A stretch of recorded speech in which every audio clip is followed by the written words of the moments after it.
آہا یہ تو اور جھگڑا والا. ابھی دیکھیے جھگڑا والا سوال آ رہا ہے. لوگ جھگڑا والا سوال بہت پوچھتے.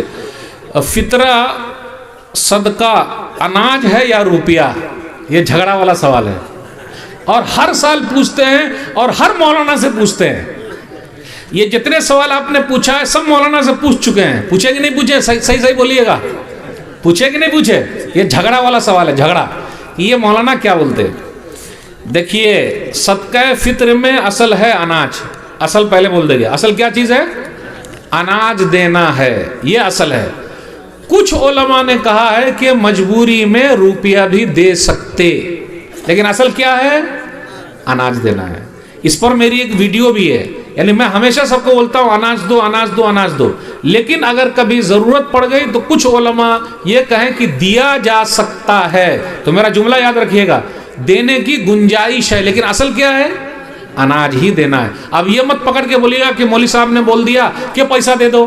ایسا نہیں. اصل ہے اناج دینا ہے، لیکن اگر کبھی کوئی مجبوری ہے تو کچھ علماء نے کہا گنجائش ہے، دیا جا سکتا ہے، لیکن اصل اناج دینا ہے. اور اناج کا جہاں ہم سب کو ملا ہوا ہے تو اناج سے فائدہ اٹھائیے. دوسری طرف کہاں کو جائیے گا؟ اناج کا بات بول دیجئے کہ کھانے کے. ہاں اناج کا مطلب ہوتا ہے کھانے کا سامان، جیسے گیہوں چاول. ایسا بولتے رہیے آپ.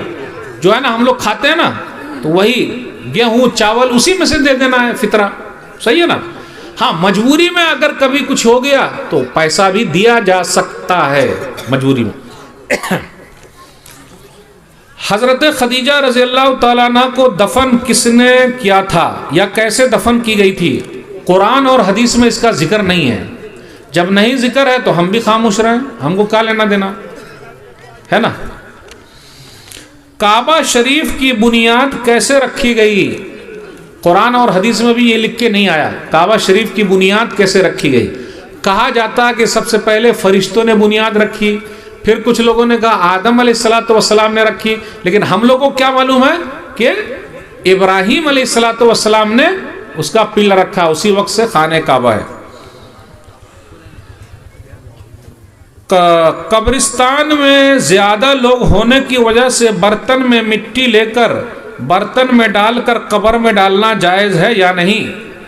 تو وہ 3 لب لے کے ڈال دیجئے. کئی لوگوں کا ایک ساتھ بھر جائے گا تو ایک ساتھ لے جا کے ڈال لینے کا. سمجھ گئے نا؟ 3 لب کر کے بھر کے ڈال دیجئے. لیکن بہتر وہی رہے گا کہ جن کا ہو گیا وہ دعا کر کے یا سائیڈ ہوتے ہوئے مٹی دے کے چلتے رہیں تاکہ دوسروں کو موقع ملتا رہے. تو یہ زیادہ بہتر ہے، لیکن اس کی بھی گنجائش ہے کیونکہ وہ دھکم دھکا زیادہ ہوگا. اس سے بچنے کے لیے ایک سوال یہ ہے کہ قبرستان بھر گیا، اس قبرستان میں مٹی بھر سکتے ہیں؟ بالکل بھر سکتے ہیں، تاکہ دوبارہ سے پھر اس کے اوپر قبر ہو. کیونکہ ابھی جو قبرستان ہے ہو سکتا ہے اس سے پہلے قبرستان رہا ہو، اور کتنی قبر کے اوپر سے لوگ نکلیں گے تو وہ تو ہونا ہی ہونا ہے. کس سے بھریں؟ ٹریکٹر سے، ٹرالی سے بھر سکتے ہیں. اچھا مٹی کیسے بھریں؟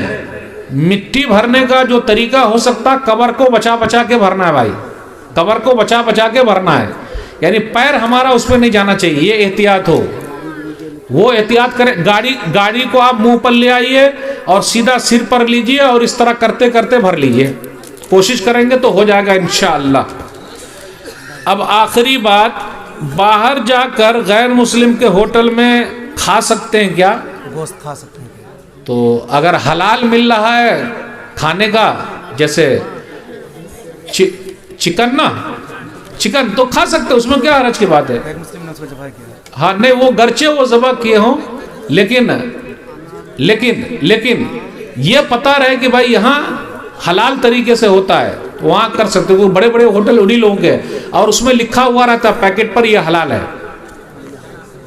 بس آگے پردھان بکتا آگے، بس ختم کر دیں. نہیں بس تھوڑا دو اور رہ گیا، بس 2 اور بول دو. ہونے دو پہلے.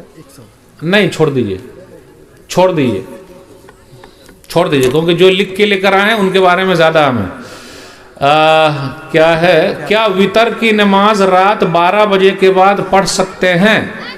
کسی کا کہنا ہے کہ رات 12 بجے کے بعد پڑھنا مکروہ ہے. وتر آخری نماز ہے. وتر کیا ہے؟ وہ آخری نماز ہے.